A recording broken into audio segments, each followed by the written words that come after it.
Hello and welcome back to the channel. So I'm going to be showing you my deck profile for the Traptrix deck that I use to get to Plat 1. It is the end of the season, so I thought I'd make a video. This is my Plat 1 proof right here. So yeah, here's the deck profile. You're going to see a lot of really weird ratios, like a lot of 2-ofs, and I'll explain that in a bit. Well, I mean, I can explain it now. Basically, I just ran out of room, and I didn't know what to cut and what not to cut, so that's why you see a lot of 2-ofs. The first example is Ash. Here's the hand traps. I only have 2 Ash and 2 Imperms. The reason for this, again, is because I ran out of room. But you can run 3 of any if you want. You can also run Max C. I don't have a Max C in this deck, as you can see. But you can easily just replace like the Ash or anything in this deck for Max C. Because Max C is, I mean, it's Max C, right? He's busted. So yeah, those are my only hand traps. I mean, Evenly Matched can kind of be a hand trap, but I'll get to that. So 4 hand traps in the deck, which is risky. Also, you can see I have 42 cards in this deck, not 40, because there's a lot of cards that are really good, and I just didn't know what to cut again. Here's my Traptrix monsters. I run 1 Atrax, 3 Myrmilio, 1 Nepenthes, 3 Dionea, 3 Mantis, and 1 Vesiculo. The reason for these is because you want to see 3 Myrmilios. I mean, you don't want to see 3, but you want to open Myrmilio or Mantis. You don't want to open Dionea, but I'll explain why she's at 3. But you want these two because they get you a search, right? Usually, depending on the circumstances, they're both equally as good. But normally, Myrmilio will be the best normal summon just because you want to get another trap card, another disruption. But in other situations, Mantis is just as good, so it's either or. Dionea is a dead draw on your first turn, but the reason I have her at 3 is because she's basically a monster reborn on normal summon for Traptrix monsters. And so she's just a really good extender, but she's also really good at bringing back the game like a clutch, because so what I usually do is, if I don't already have her in my hand on my first turn, if I get a Mantis and not Myrmilio, I'll normal the Mantis and then I'll get Dionea from the deck. And that's because, say my board gets wiped, or even if it doesn't, you know, just in a good extender. But if my board gets wiped, all my monsters, if my opponent doesn't disrupt the play, I can just normal summon a Dionea, get back a Traptrix from the graveyard, and then go into a rank 4 from there. And then that rank 4 can probably get you a Zeus. So, and not even that, you could just go into any rank 4, but normally that can be a big clutch factor. So you don't want her in your opening hand, but you do want to either search her or draw into her.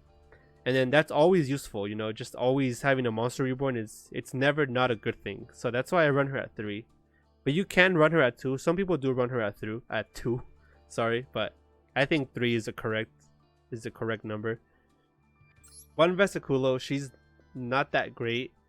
Her special summon effect doesn't usually come up, and her graveyard effect sometimes comes up, so that's pretty niche, but it comes up sometimes. Atrax effect almost never comes up. I'll explain why I have these 2 right now, but her effect almost pretty much never comes up. And Nepenthes is extremely underrated, I think. I don't see her in a lot of deck profiles, but she's like a budget Sarah in a way, because if you don't know what she does, if you activate a trap hole, then she searches out a Traptrix monster from the deck. She special summons it. I think she could also add it to the hand, actually. Yeah, add to your hand or special summon. But usually you want a special summon. But say you have a Sarah on the field, what I usually do is, so I activate a normal trap card, right? Sarah special summons the Traptrix. If they have a back row, I'll summon usually Myrmilio to pop the back row. In some cases, if I bring back a card with Dionea, I want to summon Mantis so I can put this back in my hand so it doesn't banish itself. But I also do summon Nepenthes a lot. If I already have a trap hole set, then I usually summon Nepenthes, because if I use that trap hole, then I can get another search off of Nepenthes, and that's another Traptrix monster on the field. So on my next turn, I can make another rank 4 already. That's why I think she's extremely underrated and underplayed. I think she's really good. I run an Amazement Engine. This is Arlecchino. What he does is when any trap card is activated on either side of the field, he just special summons himself. He's a 2600 body, which is not bad. And he has 2 effects. One of them is he equips an Amazement trap card from the deck to an opponent when it's special summoned. When the monster is special summoned. Which in this case it would be Horror House. And his other effect is you can banish these Horror House trap cards from the graveyard to destroy that many monsters your opponent controls. Is it monsters or cards actually? It might be cards.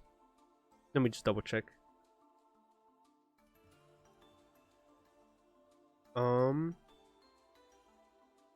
Wait, where's the effect? You can banish. Target many cards. Okay, so not just monsters, any cards they control. Those are his 2 effects. 3 parallel exceeds. This should be self-explanatory. Same with Shade Brigadine. If you want a combo guide, I do have one video where I show like getting the best possible hand, what you can do with the combo, and you can watch that video. Although I did change up my combo a little bit, and I'll show that once we get to that card. But so yeah, 3 parallels, 3 shades, 1 Harpies Feather Duster is just a good card to have. Monster Reborn is interesting. You don't have to run this card, but it's honestly, it has saved me a lot, first of all, and it's just a really good extender. It's a Monster Reborn, so I mean there's not much to explain there, right? But it's come up a lot for me. That's why I have it in this deck, and I never cut it. I was going to cut it, but I ended up keeping it because of that. 2 Pot of Prosperities. You can run this at 3. Again, I have this at 2 only because of space, but you can run this at 3. Same with Torrential. I only have 2 because of the same reason. 2 Floodgates. This is probably the best trap card in your deck because it disrupts plays. Just because, aside from fusions, this will stop any extra deck play because they have to be face up on the field in order to go into extra deck monsters. Again, except for fusions. I don't know why you can fusion summon with face down monsters because they're not public knowledge, so it shouldn't work, but I mean, it works. I don't know why it works. But yeah, that's that. It doesn't work on fusion summons, but that's it. Anything else, this will disrupt the whole play. So, Lost Wind. This card is kind of insane. A lot of people run this card at 2, if they run it at all.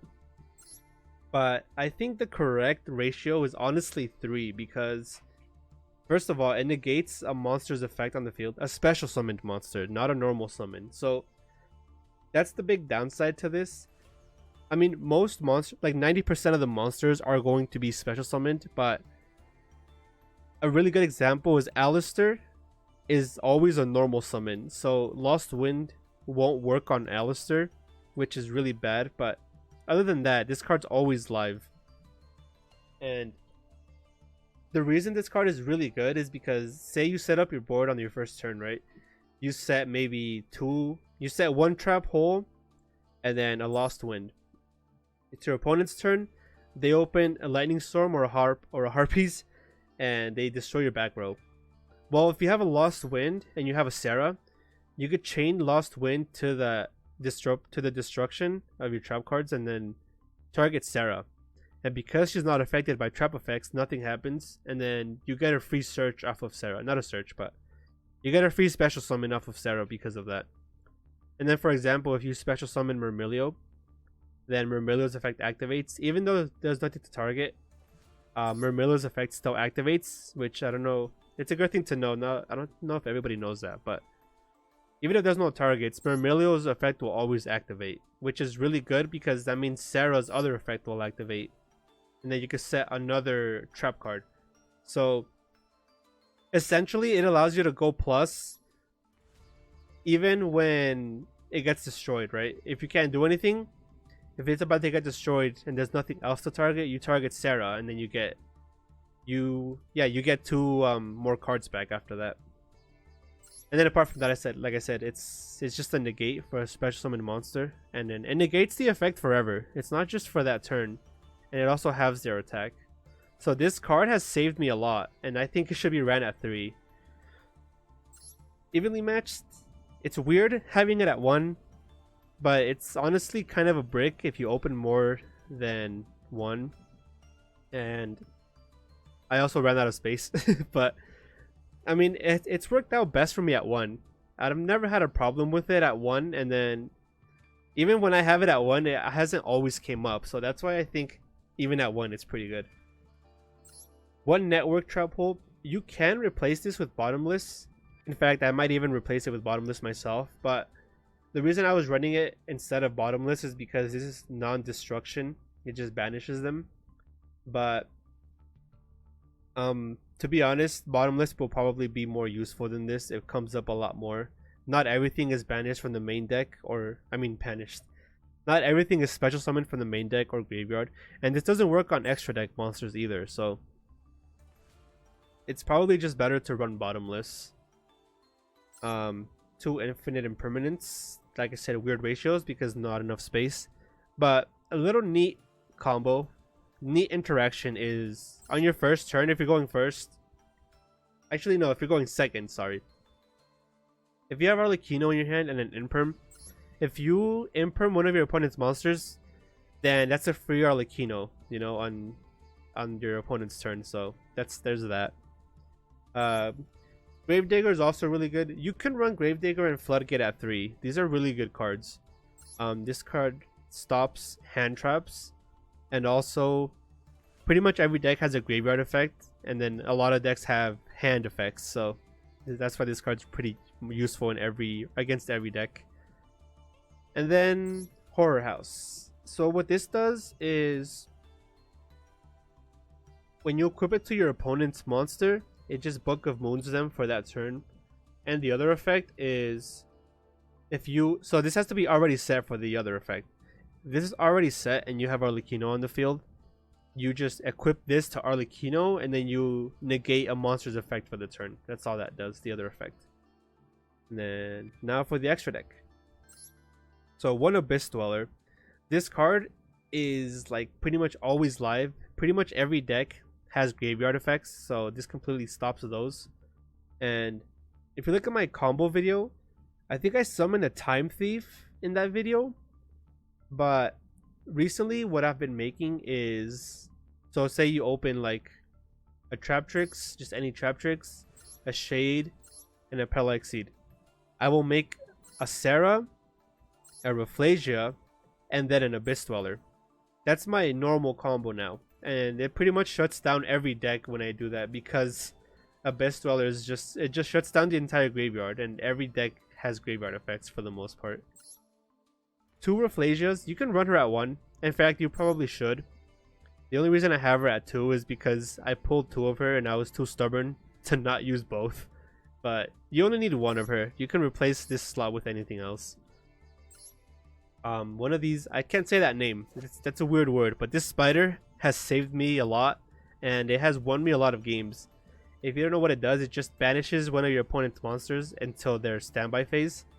And it's just really good for ending games. If you need that last attack, but there's like a monster in the way or something, you just summon him, and then you just banish their monster for the turn, and you just attack and end the game.